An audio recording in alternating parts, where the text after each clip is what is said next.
I'm Ami Horowitz, and I'm here in Berkeley, California to find out if voter ID laws suppress the black vote. Do you have an opinion on voter ID laws? Yeah, they're usually pretty racist and they're bad. I think voter ID laws are a way to perpetuate racism.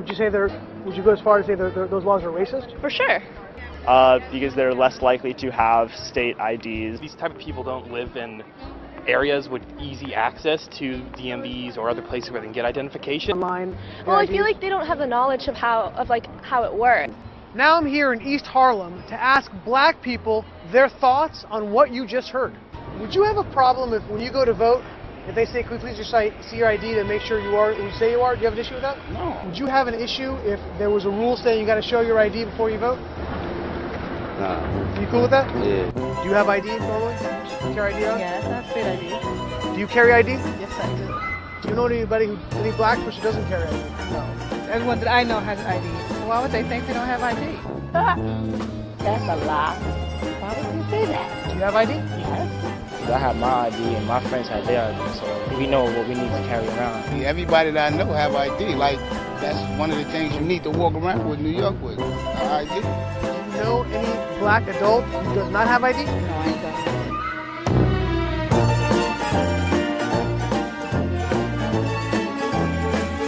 What does that say to the people who have this perception of ID? They're pretty much ignorant. That's what my thought process was. I just think that's ignorant. Ignorant. Very, very ignorant. Very, very ignorant. I think it is a little racist because, you know, you're putting people in a category and you have no idea what you're talking about. Maybe a little bit of racist in it, but like I said, I think it's more stupidity and ignorance. Worry, I do my research. And the thing I'm referring to is when Peter Hitchens said about the rapes that had occurred in Oxford, that obviously the fact that these were Muslims was important because if you engage in a discourse where you think of other people as infidel and think of other people as lesser, that makes you more likely to be a rapist. That's why Muslims are more likely to be rapists. Exactly what you said. Where? When? 2013. Look it up. You wrote it. Google it. I didn't. Right. Okay. You got the wrong person. Problem is that this is. I mean, obviously, I did my research before the rape. That's just moronic to say that I didn't. Check it yourself. You should remember what you write, especially when it's that offensive. You should get a new search engine. The reason is that this also leads to harm, right?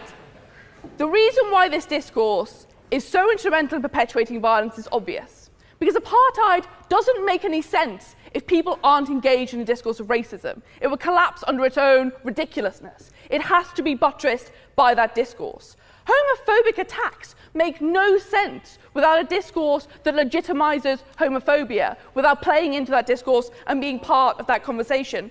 Transphobic attacks make and all of the trans women and trans men who die in this country and other countries makes no sense without the discourse that Brendan O'Neill specifically perpetuates when he refuses to recognise their chosen gender identity. Islamophobic attacks in the UK make absolutely no sense without a discourse of Islamophobia, without the discourse that Peter Hitchens himself perpetuates. Peter Hitchens, when you write that a discourse of Islam is what causes Muslim men to rape, you are engaged in a discourse of censorship. You are saying that the discourse of Islam is something that is wrong, something that should not be allowed, something that you object to. Yeah, go for it. Is it not true that to have a different opinion isn't the same as telling other people that they shouldn't have or they can't have that opinion? Absolutely not. No.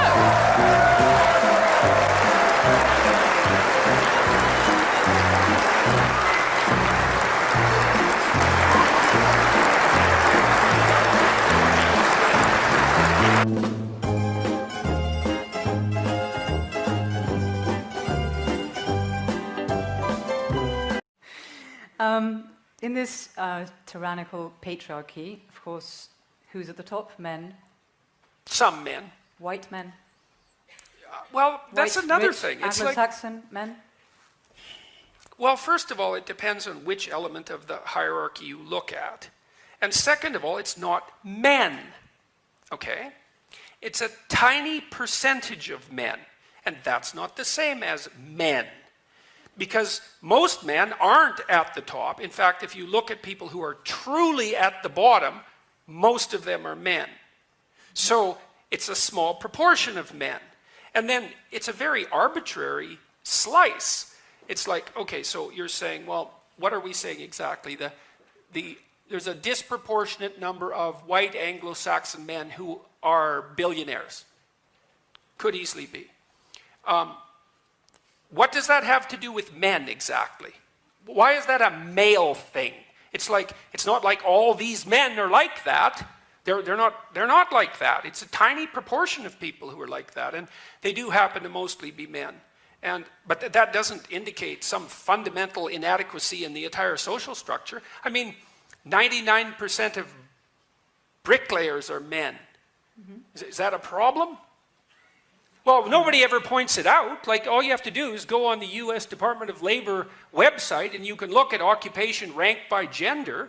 There's about 50 occupations that are 95% men and over. You don't ever hear a word about them. Well, why? Because they're dusty, grueling, difficult, trade-related, intensely laborious outside jobs. Well, that's why. So, and why aren't we struggling for equality, gender equality among bricklayers? By force, let's say. From here on in, it's by fiat, man. 50% of women, they want to be nurses. No damn way. It's off to the brickworks with you.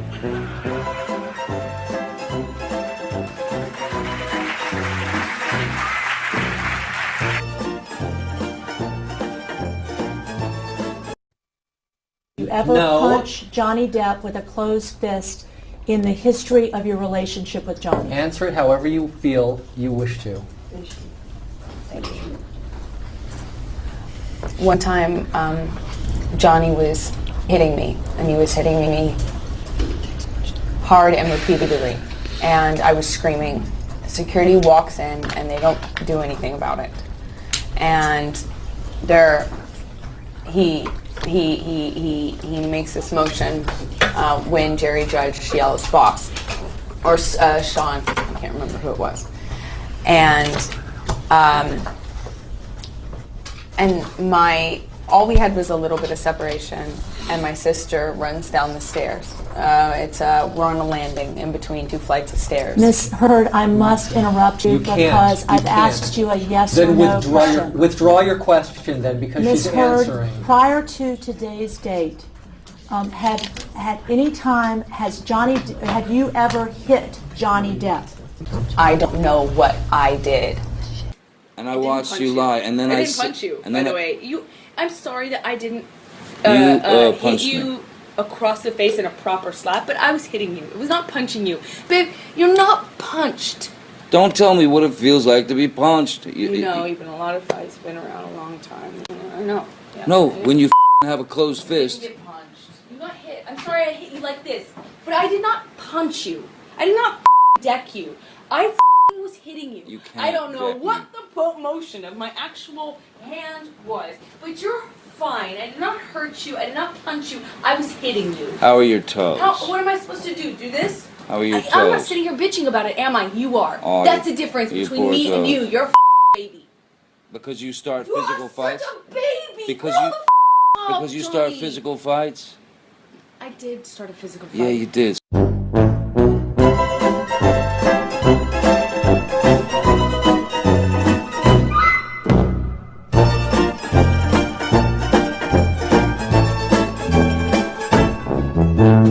Ta-Nehisi Coates, the black author, has described Donald Trump as a white supremacist, that his presidency is all about the negation of the presidency of Barack Obama, the first black president. Right. Would you go that far?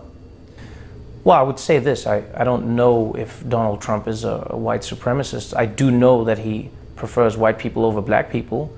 You know, I do know that he has said on multiple occasions that, you know, he doesn't want black people involved in the counting of his money or, you know, involved in the running of his world. I do know that he has specifically gone out of his way with these companies to oppress black people. I do know that he hasn't been as quick to react in the aid of black people as he has been with others. I do know that he has supported and continues to retweet white supremacists on his Twitter account. So I always say to people, I go, you tell me.